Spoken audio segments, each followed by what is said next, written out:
You're listening to Sonstein Sunday on Q104.3. Once again, Shelley Sonstein. Good morning. If you listen at all to Q104.3, you know that my cause is never forgetting 9/11 and never forgetting the ongoing number of victims of 9/11. And I read something interesting the other week in the Star Ledger, not even in a New York City newspaper, that uterine cancer is not yet one of the 68 cancers presumed tied to the 9/11 dust, but that uterine cancer will most likely be added to the list in mid-year. Now, that got me in motion. I contacted my friends at Barasch and McGarry, lawyers for the 9/11 community, and joining me there, one of the partners, Sara, director, and also joining me this morning, I want to introduce you to Ronnie Kranis. She had worked for the New York State Department of Small Business Services. New York City. Yeah. City. I apologize. Not Department at all. of Small Not Business at all. Services. So for 6 months, after September 11th, she was helping displaced business owners. And we remember how many business owners were displaced. So she's on the job. And if I understand correctly, Ronnie, you have suffered from 9/11 asthma? Very bad asthma, COPD, PTSD. Just go down the list and I fill the bill. And when were you diagnosed with uterine cancer? The end of August of 2009, I was already in Sloan Kettering and being operated on September 9th, 2009. Wow. And how are you now? How's your health now? I'm checked every 3 months. It's never going to be, you never are over cancer. You have survived cancer, but you never are cancer free. They tell you that. You always have to be checked. And this is my life. Like my life with the pulmonologist and the gynecologist are exactly the same. And now heart, and now a cardiologist. Okay. Now that also is a 9/11 illness that is not part of the list. And I have talked to a number of FDNY widows in particular, whose husbands or partners died very young, like 40 years old, suddenly dead of a heart attack. And Sara, you can jump in here. I have been told by these widows that there is evidence that the jet fuel is causing these heart attacks. But the argument is that FDNYers are more prone to get heart attacks because of the nature of the job. Sara, where do we stand on both of these issues? Because it's a nightmare that just won't end. Well, and I've been told I never wanted money from the Victims' Compensation Fund. That was not it. I just wanted my medications to be paid for because they're very costly. When I spoke to my doctor about the heart, it's purely genetic. It is not. There isn't anybody in my family. I mean, my brother went back to every relative from Eastern Europe. Nobody had a heart condition. My mother had angina. That was it. It had nothing to do with what I have. And when was that diagnosed? When was that diagnosed, your heart issue? That was diagnosed, it started out as a murmur and it morphed into, I have to read the name of it. You have to bear with me. I'm not kidding. But I mean, I never, ever had heart. I'm a runner. I was a runner. This is insane. And then they tell me that it's hypertrophic cardiomyopathy.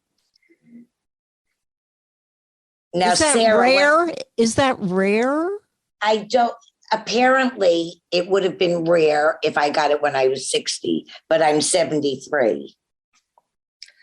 Sarah, so where do we stand on these? Because we have the 68 cancers, but there's so much else apparently that is still not covered. Right. So Ronnie's story, unfortunately, is not a unique one in that she is a female first responder that gave her time and her health to the 9/11 community in the time the city needed it the most. And might I add that it was longer than 6 months, believe it or not. I just said 6 months. We were there for almost a year. And the issue that the female 9/11 population is facing, not just female first responders, but also residents, office workers. Yes, is that we were grossly underrepresented when the healthcare program first came into in existence, when the first medical studies were being performed to determine which cancers should be covered. So because the pool of women to do research on and to collect data from was so small, uterine and also endometrial cancer was left off the list. Now, these are basically the only reproductive organ cancers that are not on the list. Prostate cancer is included. Right. Prostate, cervix, men are being ovarian. covered from top to bottom, and women are being totally ignored. And cancer does not discriminate. It No. does not care if you're male or female, if you're black or white, if you're a responder or survivor or resident. Right. And myself, my firm, we're remaining hopefully optimistic that uterine and endometrial cancer will be included in the list of 68 cancers to make it 69 by mid-2022. The studies have been done, the recommendations have been made to the healthcare program. The science is there. The hormone-related cancer, like uterine, can develop after someone is exposed to endocrine disrupting chemicals, including benzene. And benzene was found in the 9/11 toxins. Yes. And these endocrine disrupting chemicals have been linked to other reproductive cancers that have been covered. So people like Ronnie and hundreds, if not thousands, of other female 9/11 community members are not getting treatment, they're not getting early detection, they're not getting insurance coverage, and they're not getting compensation. It's so frustrating as a woman, myself in the 9/11 community, waiting for that other shoe to drop. When will an illness be discovered? And to know that because I am a female and I have a uterus, that if I develop that cancer, and I believe it's related to God forbid, of course, I will be ignored. Yes, you will. So we're very hopeful that it will be included, and Barasch McGarry advocates for the whole 9/11 community, and we certainly are advocating for the females within the community to have this cancer included. And what about heart attacks? What about heart issues? I probably field about 2 to 3 calls a day, every day, 7 days a week, with that question of relatives who have lost loved ones, early age loved ones, to heart attacks and other heart illnesses. And again, it's a long process for a condition to be covered.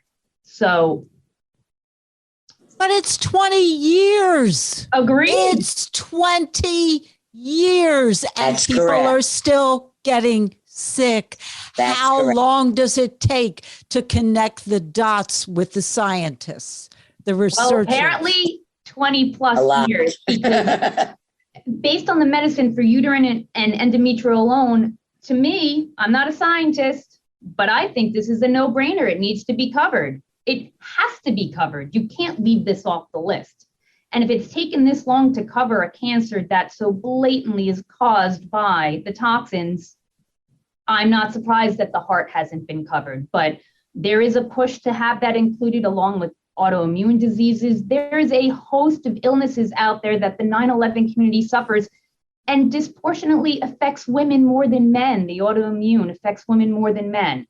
So the more women that are included in the data, which unfortunately they weren't at the start of this, the more statistics we can look at to prove the connection. Well, here's one of the problems. One of the problems, the way I see it, is the government finally did the right thing and provided and offered the free healthcare for life in every state and the compensation if you're physically ill with a 9/11 designated illness, and then did nothing to reach out and find the victims. So women are not represented in the World Trade Center health program the way they should be, or in the victim compensation fund, because the office workers, the people who worked in the World Trade Center, the food service industry, the women, they are not connecting the dots over the last 20 years. Everyone thinks it's the healthcare program and the victim compensation fund is for men in uniform, for our brave men that were in the FDNY and the NYPD.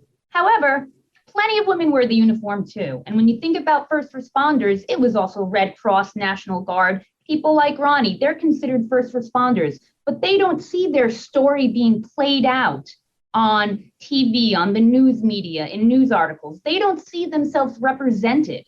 So they don't connect the dots. And for all the, say, the students, myself, I was a law student on Worth Street when 9/11 happened. That's right. People don't always stay in New York or the tri-state area after schooling. They move across the country. They move across the world. They're not living with the 9/11 news cycle as we are. And nothing has been done to reach. Sara, McGarry tries to reach everybody. Sara, how is your health? My health is, knock on one, good. I get my skin checked yearly basis. Skin cancer, the number one cancer related to the toxins. I have sinus issues because I was forced to breathe the same toxins FDNY and NYP did when my school reopened 2 weeks after the attacks. Thank you, I was told the air was safe, Whitman. just like Ronnie was told the air was safe, just like everyone was told the air was safe. Thank you, Christy Todd Whitman. Yeah, 1 week after. Christy September, Todd Whitman. she said the air was safe, and it was not. Ronnie, what else? My office was closed. My office was closed for almost a month. We had to work from September 12th on. And I'll tell you something interesting that has nothing to do with this, but the Jewish holidays came out during that period of time that we went back to work and everybody else was home. Do you know that they charged us for the Jewish holidays? We were the only ones working, and they charged us. They told us we couldn't have the days off because it was imperative that we be there. And I'm sorry, I may not be a religious Jew, but I'm traditional. And they charged us for the days. So that's just one of the many things where they absolutely were totally disrespectful. Ronnie, what else? We only have a couple minutes left. Yeah, what I'm else sorry. would you? No, don't be sorry. You make a very valid point. Diverse. But what else would you like listeners to know about your story? I would just like, I have been fighting for women for uterine cancer since they told me that it wasn't covered. I have, and you can ask, Sara will tell you. I have been fighting every step of the way. When I read newspapers, I no longer do, but when I read newspapers, I used to write to Voice of the People. I put myself out there for everything. I'm disgusted. I want uterine cancer covered. I would like this heart disease that I just developed to be, whether it's covered or not, I want it to be said that this is not genetic. This is from the World Trade Center, period. Okay, and I implore, I'm sorry, we're running out of time here. I implore anyone listening to spread the word. And even if you have questions about your health and you were below Canal Street in the 8 months after September 11th, I implore you to contact my friends at Barasch and McGarry, 911victimfund.com, 911victimfund.com. The government is not doing its job in spreading the word that these programs are available. We have to do it for now to help the victims. Spread the word. You can do some good if you know someone whose health could possibly be impacted, because the nightmare isn't over. And I thank you both, and I will see you tomorrow morning. Thank you. On the Jim Kerr Rock and Roll Morning Show, Q104.3. Thank you. You've been listening to Sonstein Sunday, a production of New York's classic rock, Q104.3.